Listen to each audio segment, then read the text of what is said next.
Olá a todos, sejamos todos bem-vindos. Estamos aqui através do Centro Espírita Capitão Vendramini, junto ao seu braço da caridade, a Arca de Noé, todas as terças-feiras às 19 horas, trazendo o nosso Evangelho online. Uma leitura edificante com comentários de acordo com a nossa doutrina espírita. Lembrando sempre que o nosso Centro Espírita Capitão Vendramini tem palestras públicas sempre aos domingos às 19 horas com passes individuais ao final das palestras. Vamos então nos preparar com uma prece para a gente fazer o nosso Evangelho online. Deus Pai de infinito amor e misericórdia, que só possa nos permitir estarmos aqui ao lado dos nossos amigos espirituais, sempre nesse intuito de levar a doutrina espírita, o Evangelho de Jesus, a todos aqueles que necessitam, dessa palavra amiga. Dá-nos então a permissão de iniciarmos nosso Evangelho online. Então, do livro Segue-me, do tema, do título Esta Noite, de Emmanuel através de Chico, Jesus através de Lucas, capítulo 12, versículo 20, vai nos dizer assim: Mas Deus lhes disse, louco, esta noite te pedirão a tua alma, e o que tens preparado, para quem será? Então não basta juntar valores materiais para a garantia da felicidade, como diz Emmanuel através de Chico.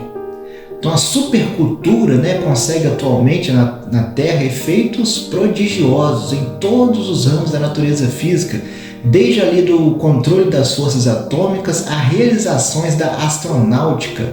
No entanto, entre os povos mais adiantados do planeta avançam duas calamidades morais do materialismo, corrompendo-lhe as forças, levando as pessoas ao suicídio e à loucura, o mais propriamente a angústia e a obsessão. É que a gente não percebe, mas o homem ele não se alimenta de reservas espirituais à custa de máquina. Não existe uma máquina que vai alimentar nosso espírito, para suportar ali os atritos necessários à nossa evolução, os conflitos ali resultantes da nossa luta, que é sempre regenerativa. Nós precisamos alimentar com os recursos da alma, e apoiar nesses recursos. Nesse sentido, vale recordar o sensato comentário de Allan Kardec no item 14 do capítulo 5 do Evangelho segundo o Espiritismo, sobre a epígrafe O Suicídio e a Loucura. A calma e a resignação, oridas da maneira de considerar a vida terrestre e da confiança no futuro, dão ao espírito uma serenidade que é o melhor preservativo contra a loucura e o suicídio. Com efeito, é certo que a maioria dos casos de loucura deve ser a comoção produzida pelas dificuldades que o homem não tem coragem ali de suportar. Então vamos divulgar essa luz da doutrina espírita, vamos auxiliar o próximo a discernir e a pensar. Emmanuel aqui hoje, ele parte de um versículo de Evangelho de Lucas em que Jesus está falando com aquela pessoa que estava juntando muitas provisões materiais. E ele fala, louco, essa noite te perderão a alma. Te perderão a alma, isso mesmo. E o que tens preparado, para quem será? Então está querendo dizer ali que o patrimônio material vai ficar entregue às traças, aos ladrões, ou até mesmo vai ser usado ali pelos familiares, pelos herdeiros, E qual é o patrimônio que a pessoa estaria levando para o outro lado da vida, Que esse é para a vida espiritual.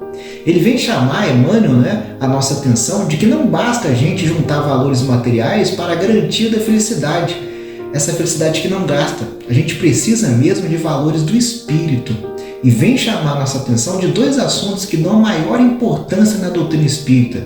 Um se chama loucura e outro se chama o suicídio, como nós vimos aqui no Evangelho. Ele ainda faz questão, ele ainda faz a questão de chamar assim, Vamos chamar de loucura, de obsessão, e vamos chamar o suicídio de angústia, Então a loucura, uma obsessão, e o suicídio, angústia. Para que a gente possa localizar aqui, ter termos, para a gente poder comparar, vamos aqui falar um pouco de loucura e obsessão. Quando a gente estuda o Livro dos Espíritos e vai tratar da influência dos espíritos nos acontecimentos da vida, eles são categóricos em afirmar para a gente que os espíritos nos influenciam tanto que de ordinário são eles que nos dirigem. E a gente fica incomodado quando lê aquilo ali pela primeira vez. E a gente fica assim se perguntando, mas como assim?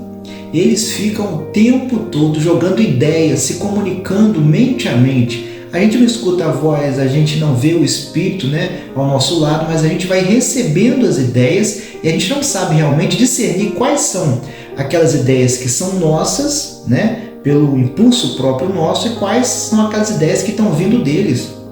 Mas eles vão sugerindo para a gente e a gente vai abraçando, e dentro ali do nosso livre-arbítrio a gente escolhe aquilo que a gente quer fazer, né? O problema todo é que se a gente está recebendo essas influências para o bem, elas não são chamadas de obsessão, pelo contrário, elas vão dizer que são os nossos anjos guardiões, né? São os nossos espíritos familiares. Então tem aquelas ideias, né? Aquelas influências do mal, que a gente pode até chamar de obsessão, e tem as influências do bem, que são os nossos anjos da guarda.